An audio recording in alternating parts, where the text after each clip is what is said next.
फरमाते हैं कि मैं ना मजदूर लेने गया, बगदाद के चौक में मजदूर बैठे होते थे, तो मेरी उन मजदूरों में से ना एक नौजवान बच्चे पे नजर पड़ी। बड़ा कमजोर सा वजूद था, लेकिन चेहरे पर इबादत का निशान था। माथा बताता था कि नमाज का बड़ा ख्याल रखता है। मैं उसके करीब गया।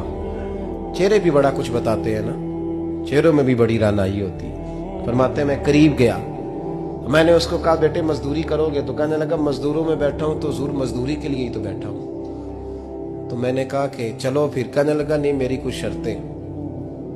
मैंने कहा बताओ। कहने लगा पहली शर्त यह है कि लोग 4 दिनार दिहाड़ी लेते हैं, मैं 3 दिनार लूंगा। मैंने कहा यार बे तो बड़ी बेहतरीन है, बाकी भी इस तरह की रख ले। उसने कहा हुजूर दूसरी शर्त यह है कि मैं आपकी मुकम्मल बात मानूंगा, लेकिन जब अजान हो जाएगी फिर आपकी नहीं सुनूंगा। तीसरी बात उसने ये की कि हुजूर मैं आपके घर में काम करूंगा पर आपके किसी सवाल का जवाब नहीं दूंगा। कहते मैंने कहा यार तू बड़ा अजीब है, शर्तें तो मालिकों की होती हैं। कहने लगा जी बहरहाल मैं शर्तें लगा के जाता हूँ। फरमाते मैं उसे घर ले आया, काम मैंने उसको बताया, तो जो काम मजदूर सारे दिन में करता है ना उसने 2 घंटे में कर दिया। हमारे मजदूर सिगरेट पीने में भी तो आधा घंटा लगाते हैं, वो चाय पीने जाएं तो पौना घंटा वहां। उनको भी तो दयानतदारी करनी चाहिए कि नहीं करनी चाहिए? ने मुआहदा किया है ना जी, तो पूरा उतरना चाहिए ना। कहते 2 घंटे में। अब काम जब बंदा शुरू कराता है तो काम और निकल आता है। कहते काम मैंने उसको और बता दिया, वो करने लगा। उसने मिट्टी निकाल के रखी थी बाहर रास्ते में, तो अजान हो गई जोर की। उसने वहीं कुदाल छोड़ी कही और चलने लगा। तो मेरा बेटा कहने लगा इसको जरा बराबर कर दो। कहने लगा चुप कर जा, तेरे बाप से बात हुई थी, जब अजान होती है तो मैं किसी और की नहीं सुनता, सिर्फ अल्लाह रसूल की सुनता हूँ। कहते मस्जिद चला गया, नमाज पढ़ के आया तो दोपहर का वक्त था। मेरी बीबी कहने लगी इसको को खाना खा ले। कहते हमने कहा खाना खा लो, तो कहने लगा मैंने रोजा रखा हुआ, रमजान भी नहीं था, नफली रोजा रखा हुआ। फरमाते हैं शाम हुई, मैंने 3 दिनार दिए। तो मैंने कहा तेरा नाम क्या है? कहने लगा मैंने आपसे कहा था मैं किसी सवाल का जवाब नहीं दूंगा। कहते वो चला गया। अगले दिन मैं फिर लेने गया उसे, काम कुछ और निकल आए। तो लोगों ने बताया वो सिर्फ हफ्ते वाले दिन आता है। मैंने कहा क्यों? कहने लगे जी वो कहता है मेरा हफ्ते का खर्चा 3 दिनार है, जब 3 दिनार कमा लेता हूं तो बाकी सारा टाइम अल्लाह रसूल की जिक्र में गुजार दिया करता हूं। फरमाते हैं अजीब। अगले हफ्ते मैं फिर लेने गया, मैंने पूरा हफ्ता इंतजार किया कि काम उसी से कराना है। मैं जब गया तो मैंने कहा चलो। कहने लगा मेरी शर्तें याद है ना? और मैंने कहा याद है भाई साथ चल। फरमाते हैं काम कराया, 2-3 हफ्ते वो आता रहा। एक हफ्ते में गया तो लोगों ने कहा हुजूर आज नहीं आया। क्यों? कहने लगे बीमार हो गए। कहाँ घर है? कहने लगे बगदाद के कब्रिस्तान के पीछे जो कच्ची आबादी है उसमें रहता है। फरमाते मैं गया, दरवाजे पे दस्तक दी तो कहने लगा हुजूर आप हैं? दरवाजा खोला है, आ जाइए। फरमाते मैं अंदर गया तो मैंने कहा तुम्हें कैसे पता चला मैं आया हूँ? कहने लगा हुजूर अल्लाह वाले हो, आप नहीं आना था, वरना अमीर तो गरीबों का पता लेने कोई नहीं आते। कहते मैं करीब गया तो कहने लगा मैं आपका इंतजार कर रहा था, तेज बुखार है, तप रहा। जेब से कुछ पैसे निकाले, कहने लगा ये पैसे रख लें। एक अंगूठी निकाली, कहने लगा हुजूर आज रात को मेरा इंतकाल हो जाएगा, इन पैसों का कफन खरीद के सुबह जनाजा पढ़ के मुझे दफन कर देना, और जब दफन करो तो ये अंगूठी लेके असर के बाद हारून रशीद के पास जाना। आप उसे कहना मैंने मिलना है पर वो आपको टाइम नहीं देगा। आप उसको आवाज दीजिएगा कि तेरी एक अमानत है मेरे पास, फिर वो आपसे मिलेगा तो अंगूठी दे दे, फिर आप मेरी तरफ से फारिग हैं।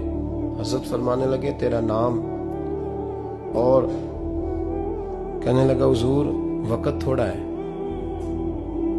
आज रात मैंने जाना है, बड़ी लंबी माफी मांगनी है रब करीम से, अगर मुनासिब समझे तो मुझे अपने रब से तन्हाई कर दे। फरमाते मैं आ गया पर उसकी बातों ने मुझे सारी रात सोने नहीं दिया। फरमाते सुबह बड़ी मुश्किल से सूरज निकला, मैं गया दरवाजे पे हाथ रखा तो दरवाजा खुला हुआ था। अंदर दाखिल हुआ तो खुशबुएं मेरा इस्तकबाल कर रही थी। जब चेहरे से कपड़ा हटाया तो उसका तो इंतकाल हो चुका। इंतकाल हो चुका है, ऐसे है जैसे किसी का दीदार करके सोया।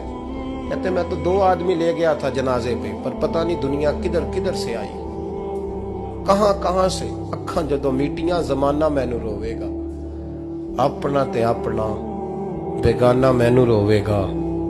फरमाते हैं मैं तो 2 बंदे ले गया था, पर पता नहीं मखलूक कहां कहां से आई। जनाजा पड़ा, दफन किया। हारून रशीद के पास में असर के बाद गया, मैंने बुलाना चाहा पर बादशाह था, मेरी तरफ देखा ही नहीं। मैंने उसको कहा तेरी एक अमानत मेरे पास है। फरमाते हैं वो मुझे कोने पे ले गया, क्या बात है, कमरे में बुलाया, मैंने अंगूठी दी। हारून रशीद तो चीखे मारने लगा, कहने लगा अंगूठी वाला कहाँ है? मैंने कहा वो तो इंतकाल कर गया। कहने लगा मुझे कब्र पे ले चल। कहते मैं कब्र पे लाया तो वो लेट गया, तड़प के रोने लगा। मैंने कहा मेरा कलेजा फट जाएगा, ना उसने कुछ बताया ना तूने बताया, ये कौन था? तो हारून रशीद कहने लगा ये मेरा बेटा था। मैंने कहा तेरा बेटा और मजदूर? कहने लगा हुजूर ये हजरत दाऊद ताई के पास बैठा करता था, उनका मुरीद था, मुझे रोज कहता था अब्बा तूने बड़ी दुनिया इकट्ठी कर ली है, मरते वक्त तुझसे टांगे समेटी नहीं जाएंगी, इतना हिसाब नहीं तू दे सकेगा। मैं इसको समझा देता, इसकी अम्मा समझा देती। ये रोज हमें कहता छोड़ दो, आ जाओ अल्लाह रसूल की बारगाह में झुक जाएं। हम समझ। एक दिन ये चला गया, कहने लगा फिर तुम्हारा रास्ता और है और मेरा रास्ता और है। ये सोने की अंगूठी गलती से इसके पास रह गई, गलती से हीरे की अंगूठी चली गई।